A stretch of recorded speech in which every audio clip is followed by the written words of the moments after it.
There's a job for someone to do. Everyone expected someone to do the job, but no one did the job. Everyone blames someone for not doing the job. Meanwhile, anyone could have done the job. How does that concern you, you would ask? It has become imperative for everyone to participate in the political journey of our nation, Nigeria, to avoid the blame game. Let's Talk Politics is a talk show for political news, interviews, in-depth features, and satire, where you see things differently, know better, and also contribute to the discourse of today. We ask questions that go beyond points. We press the of what they plan to do differently and transparency of details of what they plan to do differently and how. Let's talk politics for Nigeria to evolve. Hello and welcome to Let's Talk Politics on Mitv Lagos. Happy Independence. Chairman of African Democratic Congress, ADC in Lagos State, will be talking about governance. Very important.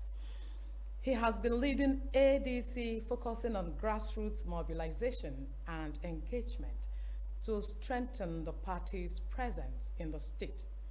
Under his leadership, the ADC aims to provide a credible alternative to the existing political act by efforts to position the ADC as a viable alternative political force in Lagos State, with a focus on inclusive governance and youth empowerment. We will meet him the news. My name is Adaku Ibe Awurumibe. Don't go nowhere, we'll be right back.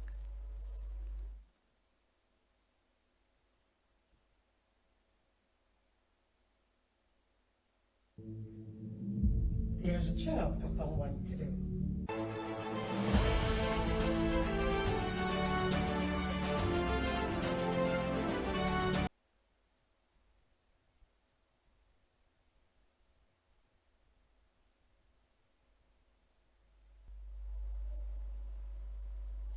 You're welcome back. Happy Independence celebration again to all of us. So tonight we're going to be discussing governance, and before that, let's take one or two things about Nigeria. Nigeria gained independence from the British colonial rule on October 1st, 1960. The country's path to independence was marked by constitutional development, with key figures like Dr. Nnamdi Azikiwe, Chief Obafemi Awolowo, and Hamadu Bello, contributing to the struggle for self-governance. After independence, Nigeria adopted a federal system with a parliamentary structure, later transitioning to a presidential system. The country's governance model, with periods of military rule disrupting democratic progress. The country have had to face so many challenges, which include over-centralization of power, that is, too much power being concentrated at the federal level, leading to tensions between the state government. Economic mismanagement. Issues. We've had to grapple with security challenges, including banditry and insurgency. Ethnic and regional tensions. The country's diverse ethnic nationalities have often found themselves at odds, leading to polarization and conflict. Strengthen institutions and ensure good governance. Nigeria has significant economic potentials driven by its large population and natural resources. Young Nigerians have increasingly vocal about advocating for change and creating a more equitable society. Let's take a short break. When we'll come back, our guest over here. You're welcome back. Like I said earlier, we'll be talking about governance tonight with the chairman of ADC, African Democratic Congress Party in Lagos State. He has been leading the ADC party, focusing on grassroots mobilization, which is key. I'll leave it there. Please welcome with me the Honorable Chairman of the African Democratic Congress, Lagos State, Mr. George Ashiru. You're welcome to the program, sir. Thank you. And I'm like, wow, it's very interesting. And we're going to talk about governance. And we're talking about public governance. That's right. Like we know governance, what? Systems and structures in order to use public public governance. In a very, very easy nutshell, not defining it according to political scientists. Of course. And this involves decision making, setting priorities, and ensuring accountability in pursuit of goals and objectives. That's the leadership part of it. That's the leadership part of it, yes. So, in your own view, in Nigeria today, good governance is a very subjective phrase. Okay. Everyone, those who are benefiting from government will tell you it's good. Those who are benefiting from a particular policy will tell you it's good. Those who benefited from oil subsidy will tell you that that was a good policy. Those who are benefiting from the removal of the subsidy will also tell you that, oh, that's good policy. So in reality, it is subjective. But what is objective is the standard of living of the people. So these 3 square bells, they don't have access to good health care. Education is very expensive or unavailable. Then that is where the real judgment of good government is. Yeah. And that's what we are looking at as a party. That how do we are not focused on the infrastructure. We are focused on the people. So a lot of people think good governance is having Dubai-like skyline. You know, having fantastic, go to Rwanda, fantastic, beautiful city, Kigali. But mingle with the people. You'll be surprised how they'll be asking you for $50, $10, $2 to show that they are poor. But there's a facade of wealth, giving people a good standard of living and the infrastructure in which they're going to exist with that standard of living. But if you take all the resources of government and you put it in the wrong place and you're thinking that's development and you leave the people behind, then what you're going to have is more insecurity, more poverty, more crime, because over the years, the population of Nigeria is going to be 400 million in another 10 years. New children every year. I can assure you that it's going to be an explosion if we don't manage to keep poverty down while also doing. I didn't listen to him. You didn't listen to him, but have you heard? But I saw the speech. I saw the speech, and it is like the speeches we have been hearing since 2015. You know, similar in the sense that it is focused on talking about the things that we are doing. Rather than taking accountability for the impact of it on the people. Again, I've come down to the fact that in African Democratic Congress, we prefer people-centered kind of system where we're pushing money and grand projects and ignoring the basic cries of the people. It is still not the utopia. How can we have a better standard of living in the beginning of our democracy? People lived better 40, 50 years ago, even under the military rule. How is that possible? So we were jumping, running, saying we need to get these people out, thinking that Nigeria was going to get better. Income per capita was going to increase. The average person would be richer. The average person will be able to take care of themselves. We would not need to be going to US and in 44, 45 years ago. You could just pick up your passport and you were in the UK. You didn't need a visa. Now that's the standard of living. That shows that our currency was strong enough and our system of government was good enough for other countries to welcome us. What has happened over the years? So there's been a leadership problem. There's been an economic mismanagement problem, and it has gone from generation to generation, such that the people you look forward to governing to solve the problem got there and made it worse. So it tells us that there's a generic issue that we have. Nigeria is not 65 years old. It's Nigeria's government that's 65 years old. You know, Nigeria existed 200 years ago, 300 years ago within the context of the geography that we're in. The individuals in the various communities and tribes and towns and whatever they were lived relatively well. You know, the average person lived relatively well. So when we were brought together as a nation about 100 plus years ago, the British established certain priorities: education, healthcare, and they brought some modernities into the better ways to do fishery, better ways to mine our resources, better ways to publish them, and then but the fundamental thing is it is still us that were ruling. It was the monarchs ruling. It was the chiefs that were ruling. The white people only did what they could do, which is to provide the policy at the top to govern the territory called Nigeria. So when they handed over to us, they handed to us, adjusted to over a period of 40, 50 years that they were here. So what I'm thinking to myself is, so what's the difference between the early years of Nigeria, turbulent as we thought it was, but economically viable, and the more recent years? Then you will hear things like, oh, Nigeria was living a lie, national ideology for how to develop our country. And let me just add this. When you lack a national ideology, everybody will come and experiment the way they like. So every 4 years experiment, every 4 years experiment, every 4 years experience. So over 65 years, we've been having multiple experiences of different people experimenting with government. And so we haven't really, truly developed. Okay, so one of the key points on the presidential's 65th, that the worst is over and prosperity is near. What do you make of that? That is a political speech. That is to be expected. I don't think you would expect the president to say that in the next few months we are going to go into campaign. So what do you expect? By the beginning of next year, all the parties are going to start their congresses and primaries. The president wants to rerun again.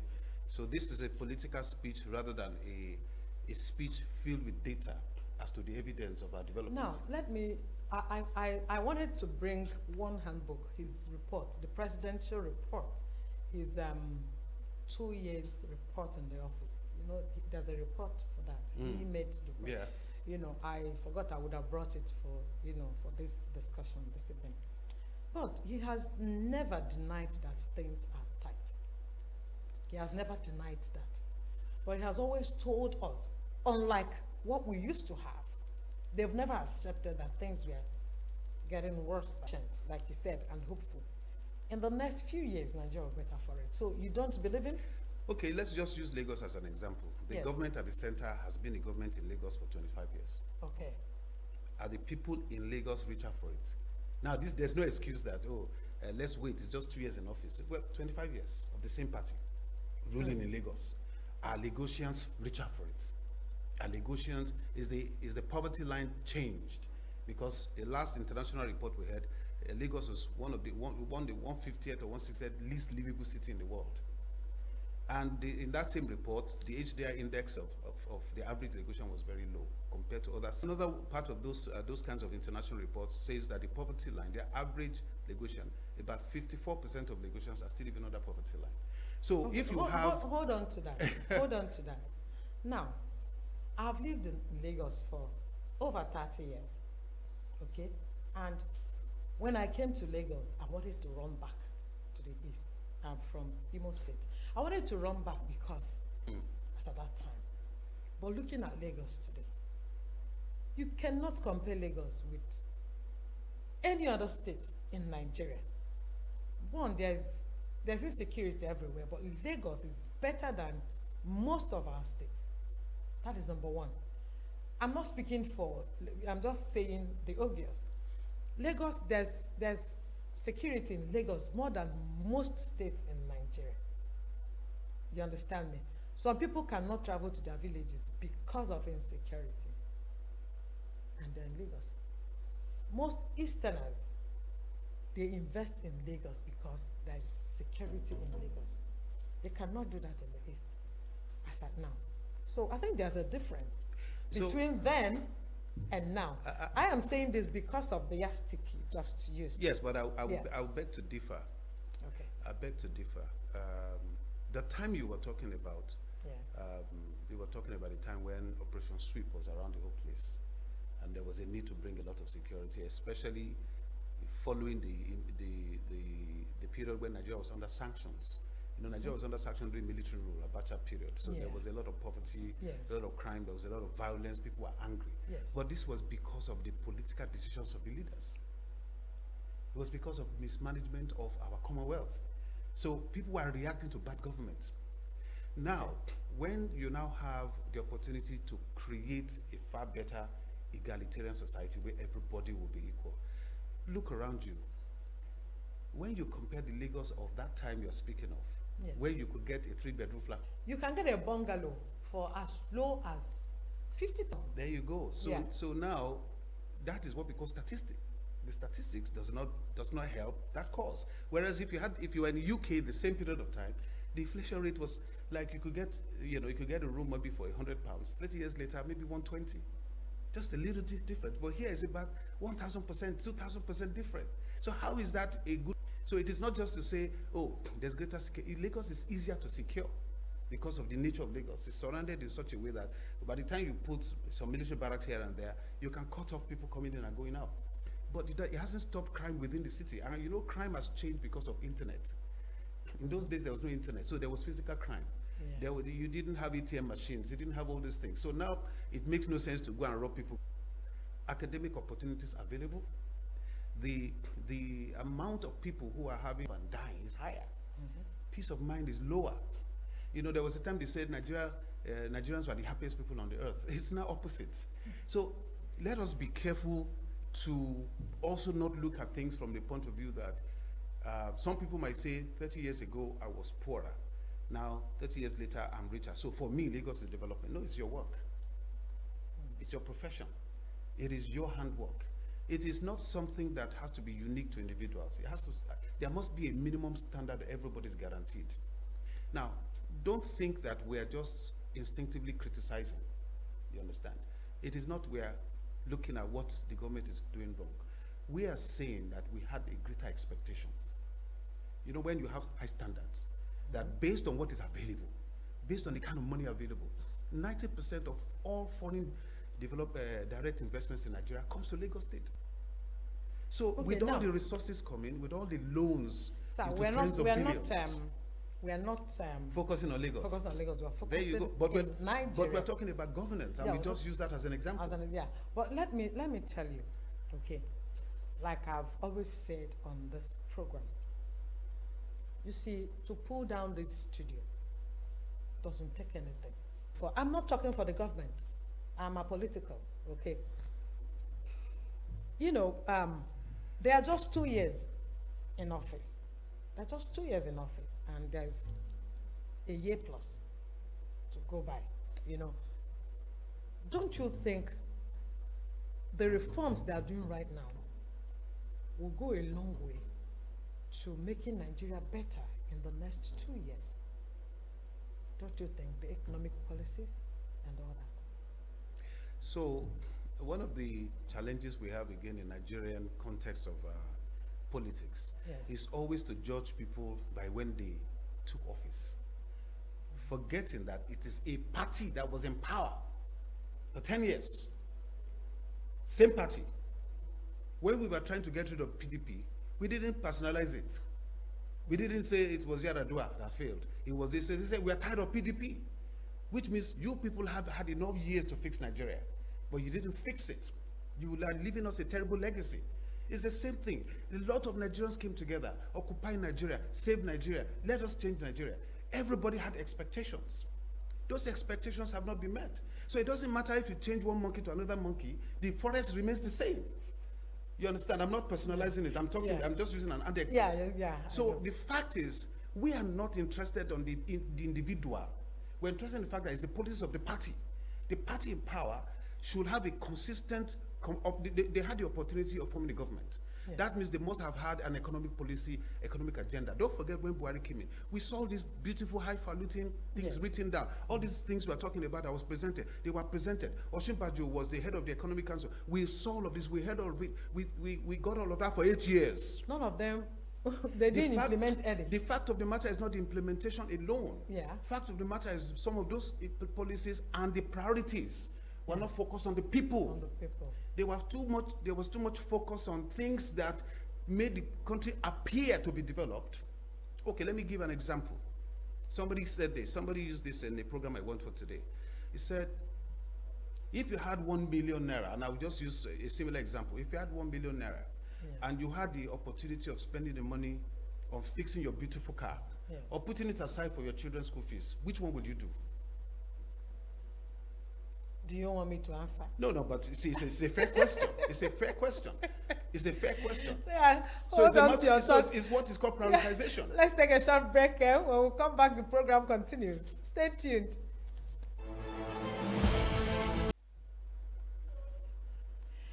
You're welcome back. Right now, we're inviting our callers to be part of this conversation. You can call 08033274416. We are talking governance in Nigeria in the last, is it 12 years now since APC took over power, but most importantly in the last 2 years. Last 2 years, that's what we're looking at. 08033274416 to be part of this discussion. And we've been discussing with the ADC, Mr. George Ashiru. So, sir, you were saying? Yes, I was giving an example that if you had 1 million naira and your car was a bit faulty, but you also know that you can fix your car right now, but in a couple of months, you are going to have to pay your children's school fees. What is your priority? Should you save the money and pay your children's school fees and then hustle a little later and then fix the car? So this is prioritization that parents make every day. It's the same kind of prioritization we're seeing leaders of our country should make. They should be able to look at what is available and say, which one should I fix first?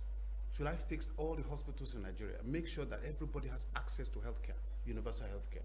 Should I make sure all public schools are available so that people don't have to go and pay 3 million naira for a private school to get the same kind of education they could get in a publicly funded school? Those who went to St. Finbar's, went to St. Greg's, went to King's College in those days, they had the best education. They are now in government. Those are public schools. So why is it difficult for us to do the same? So those are things I'm saying that there seems to be this feeling that let's just give them the barest minimum they survive.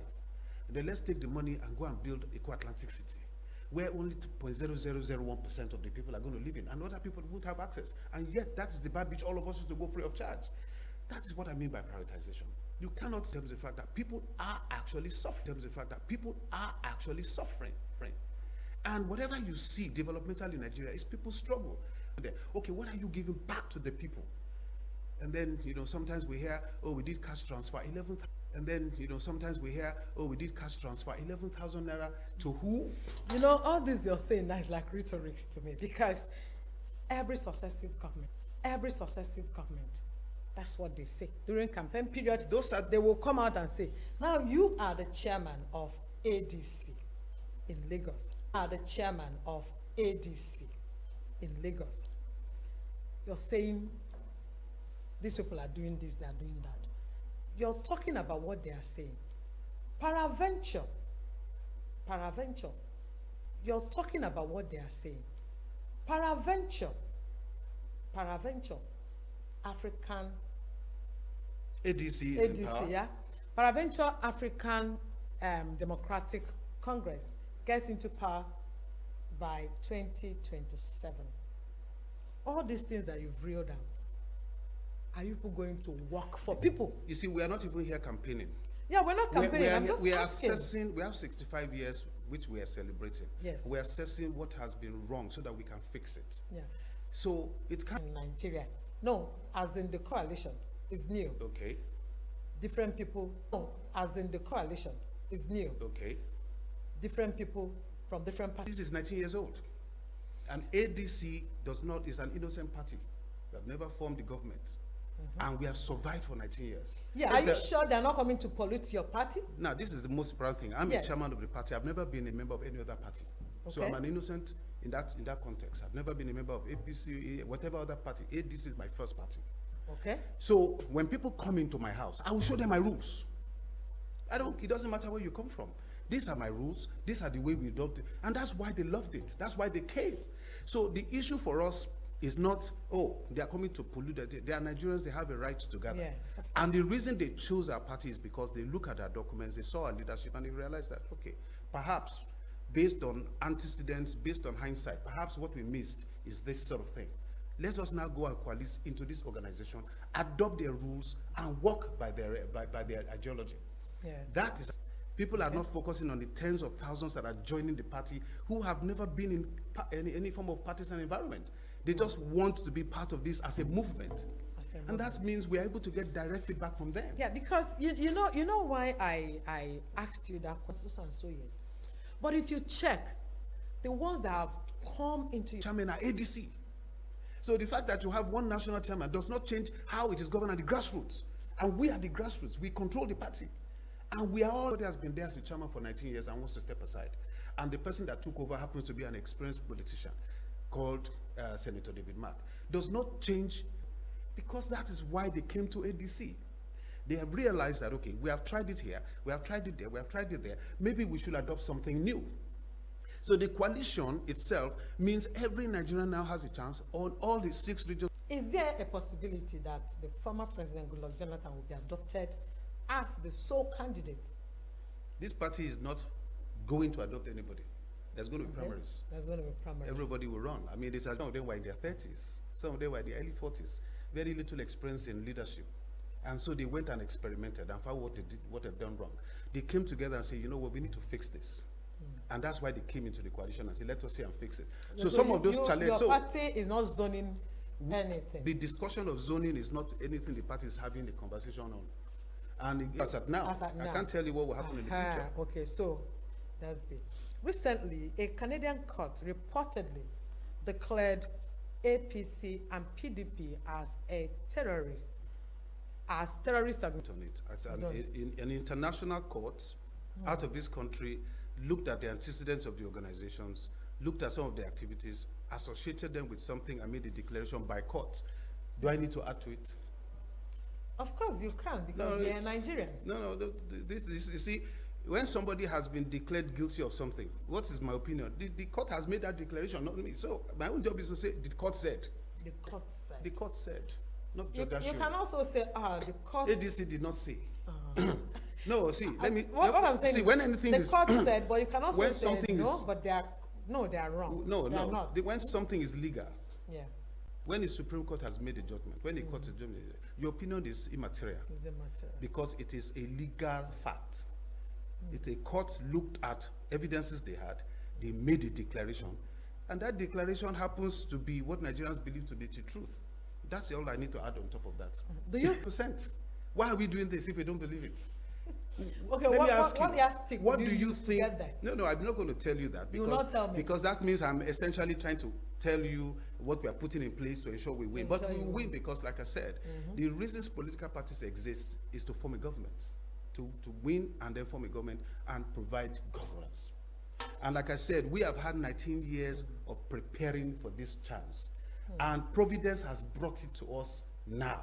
And the good thing is, when you want to criticize ADC, many people, you will find it difficult to criticize ADC because there's nothing to criticize. You can criticize some of the people that joined us, but you can't criticize ADC. We haven't formed the government, we have not got the governor, we have not got the president, yet we survived.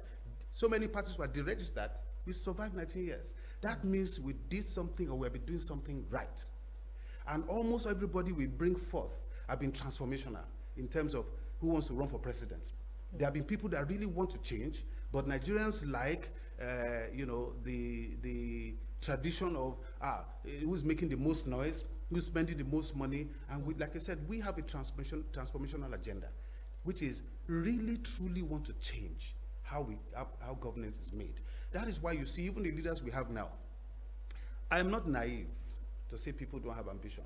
I'm not naive to say people who are coming don't have their own plans and whatever. But what I can say is that there's a thing called osmosis. You know, when you feel where people are moving, you will adjust. When you see the people joining the party and what they are saying and what they want in the grassroots, you will adjust. Because it'll be difficult to work against the desires of the people who are going to support you in the future. And I think that is what everybody's realizing once they join ADC.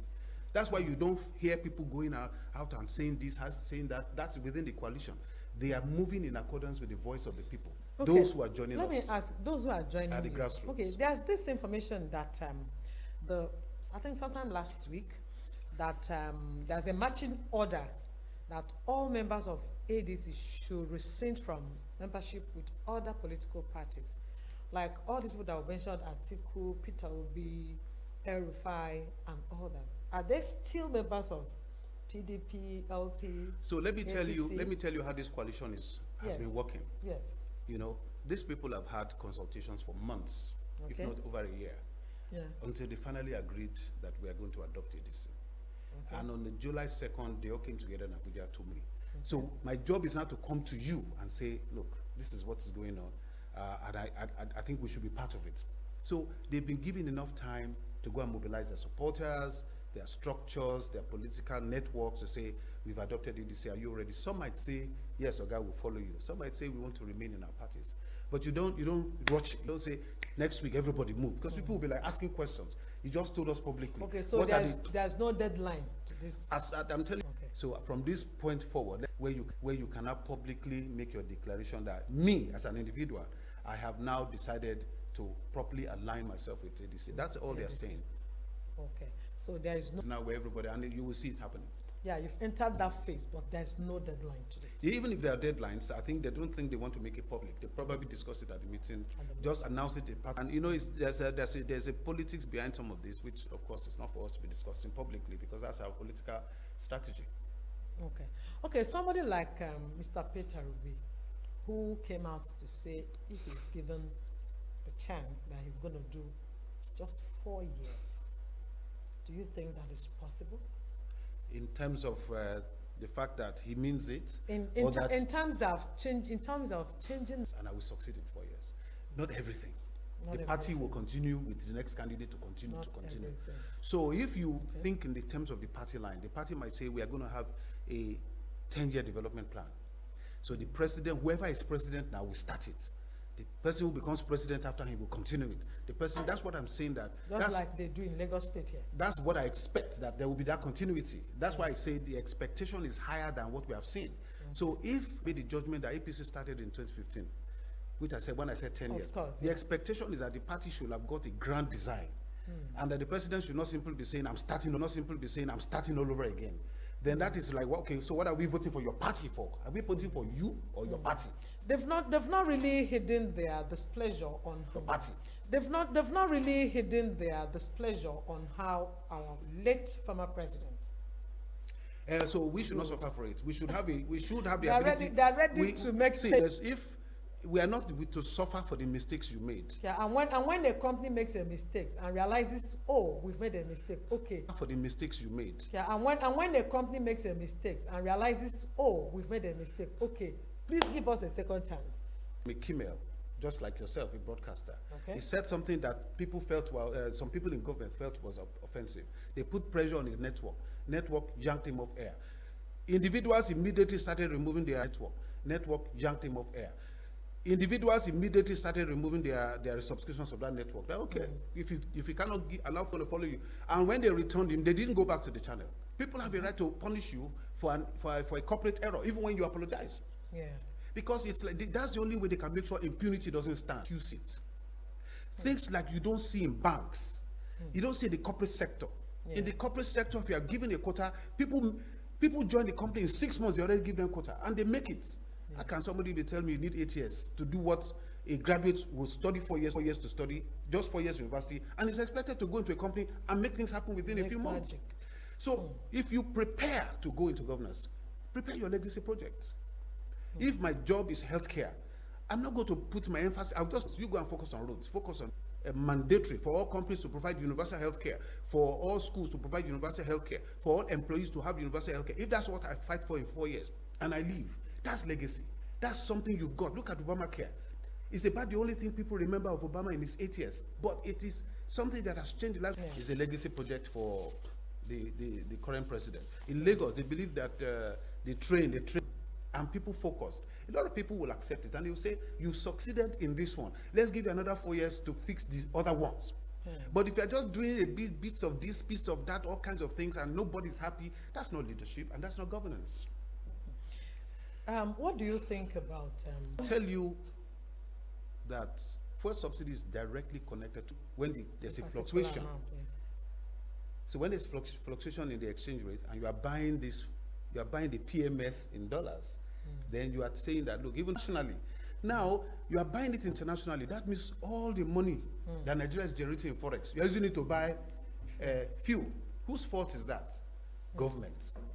Now you have the Dangotes of this world who have come up to say, we can help fix that problem so that you don't have to be buying. But they're still giving licenses for people to import fuel. And the exchange rate is still high, which means if you fix Forex, you won't need to subsidize. If you fix the refineries, you won't even, the issue of subsidy will not even come up at all because it's locally produced. And the crude is local and the supply is local. But because everybody wants to make Forex, they want to export things that they should supply locally. So these are internal sabotages within the system of governance, within the oil sector.